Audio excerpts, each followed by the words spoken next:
ভাইয়াকে অসংখ্য ধন্যবাদ আমাকে শপথনামা পাঠ করার সুযোগ করে দেওয়ার জন্য। বিসমিল্লাহি শপথনামা।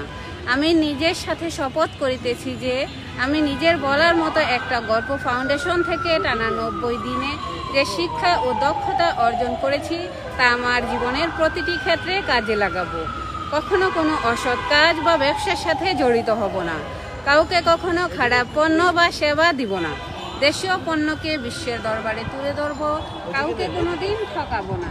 কথা দিয়ে কথা রাখবো যে কোনো মূল্যে। জীবনে যে কোনো অবস্থাতে পজিটিভ থাকবো এবং একজন ভালো মানুষ হিসাবে আজীবন বুক ফুলিয়ে বেঁচে থাকবো। পরিবার, সমাজ ও দেশের জন্য কাজ করব। নারীদেরকে সম্মান ও যথাযথ মর্যাদা একজন মানুষের ভাগ্য বদলাতে সাহায্য করব এবং মা বাবার যত্ন ও সেবা করব। যত বাধাই আসুক তা ধৈর্য, বুদ্ধিমত্তা ও দক্ষতা দিয়ে অতিক্রম করে লক্ষ্যে পৌঁছাবো। ইনশাআল্লাহ আমি পারবো। প্রতিদিন নিজেকে একটু একটু করে এগিয়ে নিব, কখনো হাল ছেড়ে দিব না। একজন সফল উদ্যোক্তা না হওয়া পর্যন্ত লেগে থাকব এবং নিজের বলার মতো একটা গল্প তৈরি করব।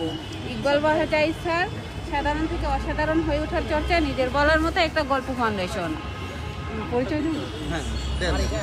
আমি আমার ছোট্ট পরিচয় দিয়ে নিচ্ছি। আমি রেখা হাসান, ব্যাচ নং 26, রেজিস্ট্রেশন নং 1,42,288।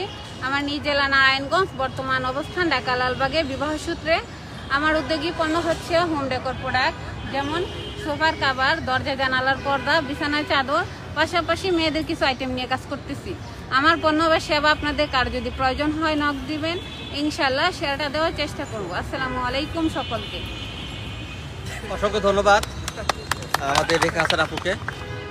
অত্যন্ত চমৎকারভাবে আমাদের প্ল্যাটফর্মের শপথ বাক্যটি পাঠ করে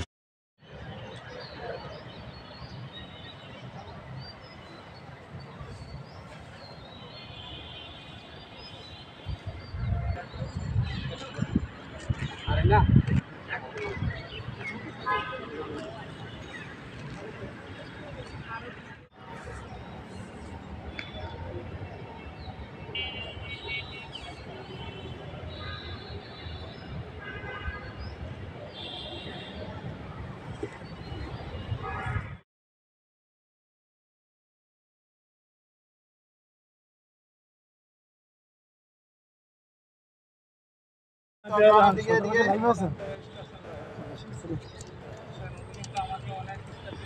পঞ্চাশটা দ্বিতীয় একটা ছবি